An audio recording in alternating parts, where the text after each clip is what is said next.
गीतांजलि के किए का बोझ सिर्फ उसे ही नहीं बल्कि उसके परिवार को भी उठाना पड़ रहा था। उसका भाई रोहन एक सुलझा हुआ और नेक दिल इंसान था।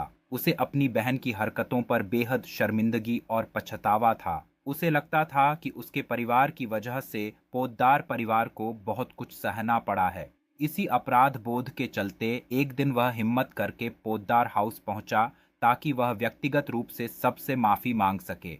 जब वह घर पहुंचा तो माहौल तनावपूर्ण था। पोद्दार परिवार के लिए गीतांजलि के परिवार के किसी भी सदस्य का सामना करना आसान नहीं था। रोहन ने हाथ जोड़कर कावेरी और घर के बड़ों से माफी मांगी। उसने कहा, मैं जानता हूं कि मेरी बहन ने जो किया है वह माफी के काबिल नहीं है, लेकिन मैं आप सबसे यह कहने आया हूं कि हम सब उसके जैसे नहीं हैं। हमें उसके किए पर गहरा अफसोस है। इसी दौरान घर की सबसे छोटी और चुलबुली लड़की चारू, जो अब थोड़ी गंभीर और समझदार हो गई थी, वहां से गुजर रही थी। उसकी नजर रोहन पर पड़ी। रोहन की आंखों में उसे सच्ची शर्मिंदगी और एक अच्छा इंसान नजर आया। बातचीत के दौरान चारू ने देखा कि कैसे रोहन पूरे सम्मान और धैर्य के साथ परिवार के गुस्से का सामना कर रहा है। कावेरी ने रोहन को माफ तो नहीं किया, पर उसे घर से जाने को भी नहीं कहा। धीरे धीरे अपने परिवार की खोई हुई इज्जत को वापस पाने के लिए रोहन ने पोद्दार परिवार के कुछ व्यावसायिक मामलों में मदद करनी शुरू कर दी। इसी सिलसिले में उसका और चारू का मिलना जुलना बढ़ गया।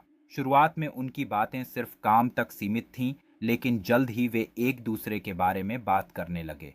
चारू को रोहन का शांत और जिम्मेदार स्वभाव पसंद आया। वहीं रोहन को चारू की जिंदादिली और साफ दिल ने आकर्षित किया। वे दोस्त बन गए। वे एक दूसरे को समझने लगे, एक दूसरे का सहारा बनने लगे।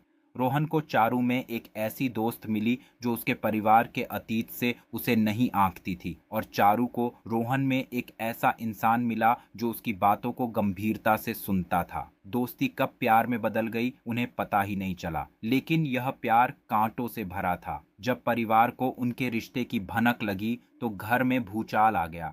कावेरी दादी सा इस रिश्ते के सख्त खिलाफ थीं। वह उस परिवार से कोई भी नाता नहीं रखना चाहती थीं जिसने उनके घर की खुशियां छीनना